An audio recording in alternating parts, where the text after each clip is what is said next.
ഇന്ത്യയിലെ പല സംസ്ഥാനങ്ങളിലും ലോട്ടറി തന്നെയില്ല. അതായത് സംസ്ഥാന ഗവൺമെൻറ്റുകൾ ലോട്ടറി നടത്തുന്നില്ല. പ്രൈവറ്റ് ലോട്ടറീസ് ധാരാളമായിട്ട് കണ്ടേക്കാം. കേരളത്തിൽ പക്ഷേ ഈ ലോട്ടറി ഒരു ഹരമായി തുടർന്നു പോരുകയാണ്. 1967 ലോട്ടറി ഡയറക്ടറേറ്റ് സ്ഥാപിതമാകുന്നത് കേരളത്തിൽ. ആ 1967 മുതൽ നിരന്തരം എല്ലാ വർഷവും ലോട്ടറി ഇങ്ങനെ സർക്കാർ ലോട്ടറി തന്നെ നടന്നുകൊണ്ടിരിക്കുകയാണ്. അതിനൊരു വകുപ്പുണ്ട്, ഡയറക്ടറേറ്റ് ഓഫ് ലോട്ടറീസ്. ഞാൻ പറഞ്ഞല്ലോ 1967 നിലവിൽ വന്നത് എന്ന്. അപ്പോൾ 2008 ഈ ലോട്ടറി വകുപ്പിനെ കമ്പ്യൂട്ടറൈസ് ചെയ്യുന്നത്. കമ്പ്യൂട്ടറൈസ് ചെയ്യുക മാത്രമല്ല, ലോട്ടറിക്ക് ഒരു വെബ്സൈറ്റും ഉണ്ട്. എന്താണ് ആ website? Lottery information management system. അതിന് ലിംസ്, അതായത് lottery information management system or limbs എന്നാണ് ആ വെബ്സൈറ്റിൻ്റെ പേര്. അപ്പോൾ ആ വെബ്സൈറ്റിൽ കയറുകയാണെങ്കിൽ നമുക്ക് ലോട്ടറി വകുപ്പിനെ പറ്റി, അതിൻ്റെ വരുമാനത്തെ പറ്റി, അതിൻ്റെ ചെലവിനെ പറ്റി എല്ലാ കാര്യങ്ങളും നമുക്ക് കൃത്യമായിട്ട് മനസ്സിലാക്കാൻ പറ്റും. അങ്ങനെ ഒന്നാം സമ്മാനമായിട്ട് 25 കോടി കിട്ടുമ്പോൾ അപ്പോൾ ഇതിനകത്ത് ഫ്രോഡ് ഉണ്ടാകുമോ എന്നൊക്കെ പലർക്കും സംശയം കാണും. ഫ്രോഡിനുള്ള സാധ്യത വളരെ വിദൂരമാണ്. കാരണം ലോട്ടറിക്ക് ഒരു ബാർകോഡുണ്ട്. ആ ബാർകോഡ് വളരെ രഹസ്യമായിട്ടുള്ളതാണ്. ഈ ബാർകോഡ് ലോട്ടറി, അതായത് എന്താണ്, ലോട്ടറി ഇൻഫർമേഷൻ മാനേജ്മെൻറ്റ് സിസ്റ്റത്തിൽ നിന്ന്, അതായത് ലിംസിൽ നിന്ന് ചോർന്നു പോവുകയില്ല. ചോർന്നു പോകണം എന്നുണ്ടെങ്കിൽ അതിനകത്തുള്ളവർ ആരെങ്കിലും തന്നെ കൂട്ടുനിൽക്കണം. അതിനാരും ധൈര്യപ്പെടുകയില്ലല്ലോ. അപ്പോൾ നമുക്ക് ലോട്ടറി അടിച്ച ഒരാൾക്കും ഭയക്കേണ്ടതില്ല. തൻ്റെ ലോട്ടറി ടിക്കറ്റ് മറ്റാർക്കോ കിട്ടുമെന്നൊന്നും പേടിക്കേണ്ട ആവശ്യമില്ല. നിങ്ങൾ ആ വെബ്സൈറ്റിൽ പോയി നോക്കിയാൽ അറിയാം. 1967 ലോട്ടറി സിസ്റ്റം തുടങ്ങിയ കാലം മുതൽ എത്ര കോടി രൂപയുടെയാണ് ലോട്ടറി ടിക്കറ്റ് ഇവിടുത്തെ പാവപ്പെട്ട മനുഷ്യരെടുത്തിട്ടുള്ളത്. എനിക്ക് തോന്നുന്നു 66,000 കോടിയുടെ ഏതോ മറ്റാണെന്ന് എനിക്ക് തോന്നുന്നത് ലോട്ടറി ടിക്കറ്റ് എടുക്കാൻ വേണ്ടി ചെലവഴിച്ചത്. അത്രയും രൂപ, 66,000 കോടി 1967 മുതൽ ഈ 2023 വരെയുള്ള കാലഘട്ടത്തിൽ ഖജനാവിലേക്ക് എത്തി.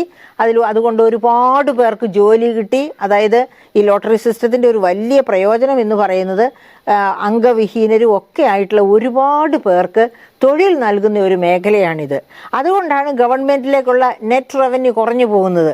അത്തരക്കാർക്കുള്ള കമ്മീഷനും മറ്റങ്ങനെയുള്ള എല്ലാ കാര്യങ്ങളും ഒക്കെ നടത്തിക്കിട്ടി. അത് വലിയൊരു കാര്യമാണ്. അത്തരക്കാർക്ക് ജോലി കിട്ടുന്നു. അല്ലെങ്കിൽ വേറൊരു മേഖലയിലും ജോലി കിട്ടാൻ പറ്റാത്ത തരത്തിലുള്ള ആൾക്കാർ, അംഗവിഹീനരായിട്ടുള്ളവരും ഒക്കെയാണ് ഈ മേഖലയിൽ ലോട്ടറി കച്ചവടവും ഒക്കെയായി നടക്കുന്നത്.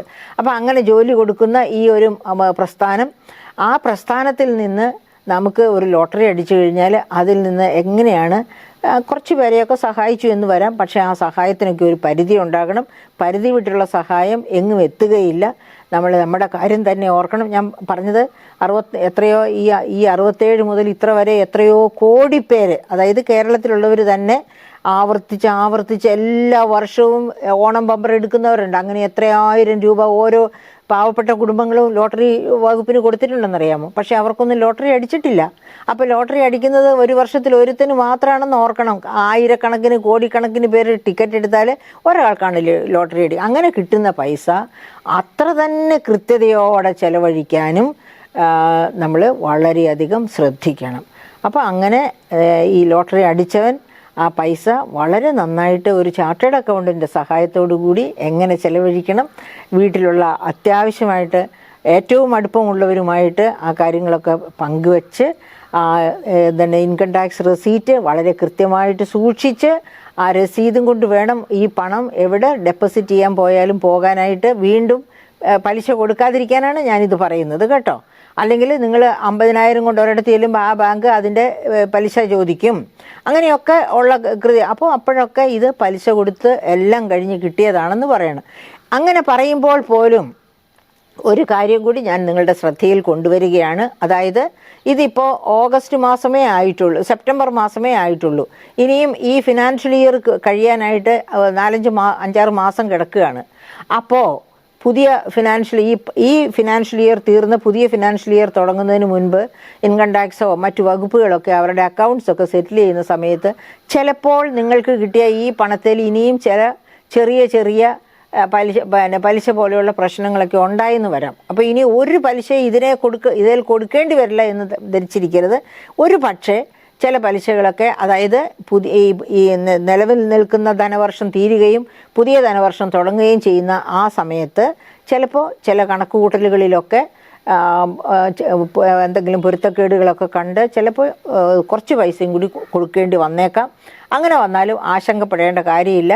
പക്ഷേ അങ്ങനെയൊന്നും കൊടുക്കാൻ ഇട വരാതിരിക്കട്ടെ, നിങ്ങൾ കർശനമായിട്ട് കൃത്യമായിട്ട് നിങ്ങളുടെ കണക്കുകൾ സൂക്ഷിക്കുകയും പണം കൈകാര്യം ചെയ്യട്ടെ. അങ്ങനെ ആയുഷ്മാൻ ഭവ, അതുപോലെ തന്നെ എല്ലാത്തരം ആശംസകളും പണം കൊണ്ട് നിങ്ങൾ നന്നായി വരട്ടെ എന്ന്.